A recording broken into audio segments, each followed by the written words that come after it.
تیری یاد، تیری پاکی، تیری بزرگ ترین صفات اور تیرے بزرگ ترین اسماء کا واسطہ دے کر یہ مانگتا ہوں کہ تو میرے دن اور رات کو اپنی یاد سے، اپنی خدمت اور عبادت سے آباد کر دے، اور میرے تمام اعمال تیرے حضور میں مقبول قرار پائیں، یہاں تک کہ میرے سارے اعمال، دعائیں صرف ایک ہی ورد بن جائیں اور میں ہمہ وقت تیرے حضور میں حاضر رہوں۔ بسم اللہ الرحمن الرحیم، اللہم صلی علی محمد وآل محمد وعجل فرجہم، قال اللہ تبارک و تعالی فی کتاب الحکیم، بسم اللہ الرحمن الرحیم، وما خلقت الجن والانس الا لیعبدون۔ پروردگار نے انسان اور جن کو خلق نہیں کیا مگر سوائے اپنی بندگی کے، عبادت کے، اور اس بندگی اور عبادت کے کمال تک پہنچانے کے لیے پروردگار نے اپنے انبیاؤں کو بھیجا تاکہ وہ انسان کو اس احکامات، اس شریعت کا پابند بنا سکیں کہ جس کے ذریعے سے وہ کمال تک پہنچتا ہے۔ ایک تو راستہ یہ ہے کہ انسان شریعت کا پابند رہے اور انسان اپنے واجبات کو ادا کرتا رہے، حرام سے اپنے آپ کو دور رکھے، اور آہستہ آہستہ وہ اپنے باطن کی پرورش کر سکتا ہے۔ لیکن پروردگار نے جہاں بدن کو خلق کیا وہاں روح کو خلق کیا، اور روح جو ہے وہ یہ چاہتی ہے کہ کمال تک پہنچے کہ جس ہدف کے لیے اسے خلق کیا گیا ہے، اور جب اسے صحیح راستہ نہیں ملے گا، صحیح طرف اسے گائیڈ لائن نہیں ملیں گی، تو وہ یقیناً ادھر ادھر کی طرف جائے گی، کہ جیسے آج دنیا میں لوگ ایک ایسی طرف تلاش پر ہیں کہ جہاں ان کو کچھ سکون ملے۔ کبھی وہ شہروں کو چھوڑ جاتے ہیں، کبھی وہ زندگی کو ترک کر کر پہاڑوں پہ نکل جاتے ہیں، مگر جبکہ اسلام نے بالکل بھی اس چیز کی تعلیم نہیں دی۔ اسلام معاشرے میں رہ کر، لوگوں کے درمیان میں رہ کر، سوسائٹی میں رہ کر چاہتا ہے کہ انسان کمال پر پہنچے، اس لیے اس نے ہر طرح کے احکامات کو اپنی اس کتاب اور شریعت کے ذریعے سے لوگوں تک پہنچایا ہے۔ انسان وہ تلاشی ہے اس سکون کا، اس اطمینان کا۔ اس سکون اور اطمینان کے لیے پروردگار نے اپنے اولیاءوں کو بھیجا، اور یہ سلسلہ علماء اور عرفاء تک ہم تک آ پہنچا کہ کیسے ہم اپنے باطن کی تربیت کریں۔ اصل معلم حضرت محمد مصطفیٰ صلی اللہ علیہ وآلہ وسلم ہے، اور پھر ان کے ساتھ ان کے بعد وہ راستہ کہ جو خود انہوں نے تعلیم فرمایا اور ائمہ علیہ السلام کے ذریعے سے ہم تک پہنچا۔ حدیث عنوان بصری ایک حدیث ہے کہ جو امام جعفر صادق علیہ السلام نے تعلیم فرمائی۔ عنوان بصری جو ہے وہ تقریباً 94 سال کا بوڑھا ہے، جو مدینہ میں رہتا ہے اور علم کی تلاش میں ملک ابن انس کے پاس جاتا ہے، لیکن جب اسے پتہ چلتا ہے کہ رسول کا نواسہ اس شہر میں ہے تو وہ اپنے اس باطن کے حصول کے لیے، اس علم کے حصول کے لیے ان کے دروازے پر آتا ہے۔ مگر جب آتا ہے تو امام جعفر صادق علیہ السلام اسے پہلی دفعہ میں اسے بھیج دیتے ہیں، اور جو وہ چاہتا ہے اسے حاصل نہیں ہوتا۔ بس وہ جب گھر جاتا ہے اس کا دل ٹوٹتا ہے، اور یہ پہلا مرحلہ ہے سیر و سلوک کا، باطن کی پرواز کا، کہ جہاں اس کے اندر ایک یکزا، ایک بیداری پیدا ہوتی ہے۔ یہ بیداری کے لیے ضروری ہے کہ انسان کسی حادثے سے گزرے، کوئی نہ کوئی چیز اس سے چھن جائے، یا کوئی نہ کوئی چیز اس کے دل کو توڑ دے۔ یہ پہلا مرحلہ ہوتا ہے کہ جہاں پر اس کے اندر یہ بیداری پیدا ہوتی ہے۔ پھر وہ رسول خدا صلی اللہ علیہ وآلہ وسلم کے روضے کی طرف جاتا ہے اور خدا کی بارگاہ میں 2 رکعت نماز پڑھتا ہے،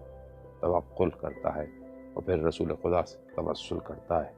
کہ ان کے نواسے کا دل نرم ہو جائے۔ اور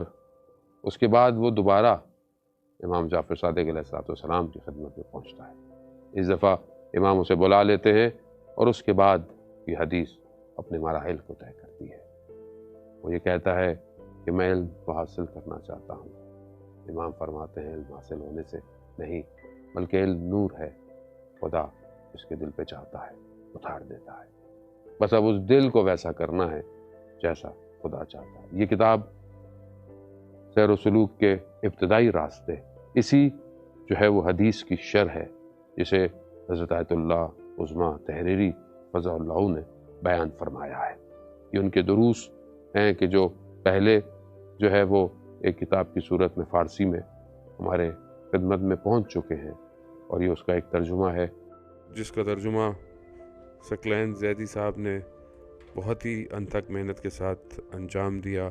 اور جس کی تصحیح جو ہے وہ مولانا مدثر ترمذی صاحب نے انجام دی ہے۔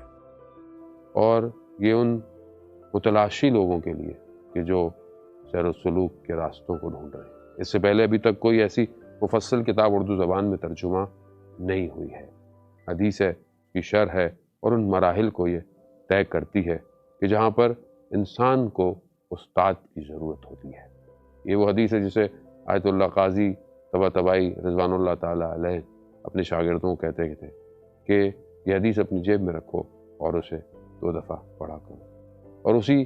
استاد کا سلسلہ علامہ طباطبائی رضوان اللہ تعالیٰ علیہ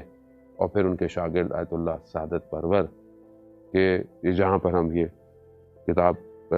کے لیے ریکارڈنگ کرا رہے ہیں، یہ خود آیت اللہ سعادت پرور کا گھر ہے کہ جو اب آج ایک مدرسہ، ایک مانوی انسٹیٹیوٹ میں تبدیل ہو چکا ہے۔ اور آیت اللہ عظمیٰ تحریری خود آیت اللہ سعادت پرور کے خاص شاگردوں میں سے ہیں۔ خوب یہ معنویت اور روحانیت کا سلسلہ ہے کہ جو آج ہم تک پہنچا ہے۔ یہ کتاب بھی اپنے انہی مراحل کو طے کرتی ہے اور انسان آہستہ آہستہ اس کی طرف بڑھتا ہے، کیونکہ حدیث خود 2-2.5 صفحے کی ہے، اور پھر اس کے بعد یہ اس کی شرح ہے کہ جہاں پر جو ہے وہ کتاب مختلف چیزوں کو بتاتی ہے کہ کس طرح انسان کو خدا کی بارگاہ میں توکل کرنا ہے، کس طرح انسان کو توسل اور ولایت کے راستوں کو طے کرنا ہے، کس طرح انسان کو اپنے نفس پر اپنے لقمے کے ذریعے سے قابو پانا ہے، کس طرح اسے اپنے اخلاق، بردباری اور صبر کے مراحل کو طے کرنا ہے، اور پھر اس کے بعد حصول علم کی کیا شرائط ہیں، کس طرح انسان اس علم کی وادی میں داخل ہوتا ہے۔ یہ کتاب ایک ایک مرحلہ سے ہوتی ہوئی چند فصلوں پر یہ مشتمل ہے کہ جہاں پہلی فصل روحانی تربیت کے تقاضے اور شرائط ہے، پھر دوسری فصل خدا کی جانب بڑھنے کا بہترین آغاز ہے، اور پھر یہ فصل جو ہے وہ آگے بڑھتی ہے اور پھر انسان کی تخلیق کا بنیادی مقصد اور اس کے مختلف پہلوؤں کو ذکر کرتی ہے۔ تو یہاں پر انسان کی زندگی میں مختلف اثرات کو بیان کرتی ہے، گناہوں سے دور رہنا، خود شیطان کے بارے میں گفتگو ہے کہ جہاں پر شیطان کس طرح اغوا کرتا ہے، شیطان کے قریبی دوست کیا ہیں، شیطان کہاں کہاں سے حملہ آور ہوتا ہے، شیطان کے شر سے بچنے کے طریقے کیا ہیں۔ اب یہ ساری چیزیں آہستہ آہستہ انسان کو اگر اس طرف لے کے جاتی ہے کہ جہاں انسان خود ایک سالک بن جاتا ہے، کیونکہ اس کی کتاب کی ابتدائی میں استاد کی اہمیت بہت ضرور بتائی گئی ہے، مگر خود استاد فرماتے ہیں کہ اگر انسان ان چیزوں پر عمل کرے تو آہستہ آہستہ اس کے لیے نور کا راستہ کھل سکتا ہے۔ قارئین کے جو بہت شوق رکھتے ہیں، چاہتے ہیں کہ ان کی باطن کی اصلاح ہو، اور وہ ضرور اس کتاب کو لیں۔ کتاب جو ہے وہ پاکستان میں مختلف جگہوں پر اویلیبل ہے، محفوظ بک اور اس کے علاوہ ظہور بک کہ جو کوئٹہ میں ہے، اس کے علاوہ انشاءاللہ باقی ڈیٹیلز جو ہے وہ آپ کو مل چکی ہوں گی۔ اور ضروری ہے کہ جس معاشرے میں ہم رہتے ہیں، اگر ہم چاہتے ہیں کہ ہماری شعور میں، معرفت میں، جس معاشرے میں ہم رہتے ہیں وہاں ہمارے لیے ضروری ہے